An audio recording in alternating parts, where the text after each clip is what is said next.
안녕하세요. 김영록 소장입니다. 오늘 주제는 디테일과 융합 경영입니다. 통계에 따르면 세계 500대 기업들의 수명 평균이 40에서 50년이라고 합니다. 일본에서는 신생기업 가운데 18.3%가 10년 넘게 생존하고 중국의 경우 기업 평균 수명은 7년에서 8년에 불과하다고 합니다. 그렇다면 한국은 어떨까요? 대한상공회의소에 따르면 1965년 매출액 순위 100대 기업으로 선정된 기업 가운데 80%가 1975년에 순위권 내에서 사라졌다고 합니다.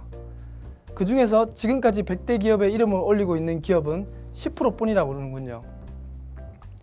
왜 많은 기업들이 장수하지 못할까? 저의 생각으로는 여러 가지 다양한 이유가 있겠지만 작은 부분들을 세밀하게 챙기지 못했기에 의외로 무너지는 경우가 많다는 것입니다. 국가든 기업이든 가정에서든 디테일한 부분을 무시하면 큰 코 다칠 수가 있다는 것을 누구나 잘 알지만 그걸 간과하는 사람들이 많습니다. 또한 개인 역시 리더나 경영자의 위치에 있는 사람이 흔히 저지르는 실수가 큰 것만 생각하고 사소한 일을 꼼꼼하게 챙기지 않고 대충 넘어가다가 처음엔 땡구멍이 개미구멍이었지만 점점 그 구멍이 커지면서 그 큰 댐의 뚝 전체가 무너지듯이 기업도 디테일한 부분을 내버려두면 순식간에 무너지고 마는 것입니다. 실례로 우리에게 베어링스 파산 사건으로 잘 알려진 영국의 공룡은행 베어링스는 233년의 역사를 뒤로하고 파산 절차에 들어가 ING에 매각되어 버렸습니다.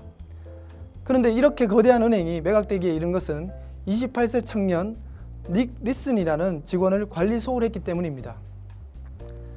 미국의 품질 전문가는 직원들의 행위 하나하나가 모여 돌아가는 기업에서 정상 궤도를 벗어난 행위가 1% 혹은 2%만 되어도 기업은 지탱하지 못하고 곧 무너져 버린다고 했습니다. 우리가 보통 일을 하다 보면 꼼꼼히 챙겨야 하는 부분을 간과하다가 일을 그르치는 경우가 많습니다. 그렇습니다. 1%가 처음엔 작아 보이지만 마지막에 가서는 강력해진다는 것입니다. 우리 3040 세대들은 자라면서 메이드 인 재팬이라고 하면 제품이 우수하다고 아직도 인식하고 있습니다. 일본 사람들은 시장 전략을 처음부터 힘이 들고 투자가 많이 되더라도 우수한 품질을 유지함으로써 기업이 오래 갈 수 있다는 것을 마음속 깊이 각인되어 있다는 것입니다. 이렇듯 과거, 현재, 미래를 내다보면서 시대를 융합하는 직관력과 그들만의 뛰어난 디테일이 만남으로써 오늘날의 선진국 일본이 있다는 것이죠. 대충주의와 남을 완전 모방해서 당장의 눈앞의 이득만 챙기려는 중국과는 대조되는 것이죠. 아마도 중국은 거대 제국으로 성장할 수는 있겠지만 짝퉁천국과 저품질의 오명을 지우기엔 꽤 많은 시간이 필요할 걸로 생각이 됩니다. 그럼 우리나라는 선진국으로 가기 위해서 인구 및 국토가 이젠 포화 상태에 이르러 외적인 성장보다 내적인 성장에 집중해야 된다고 봅니다. 개인이든 조직이든 작지만 강력한 디테일과의 융합 경영이 이루어져야 글로벌 신뢰가 생기고 가치가 올라갈 것입니다.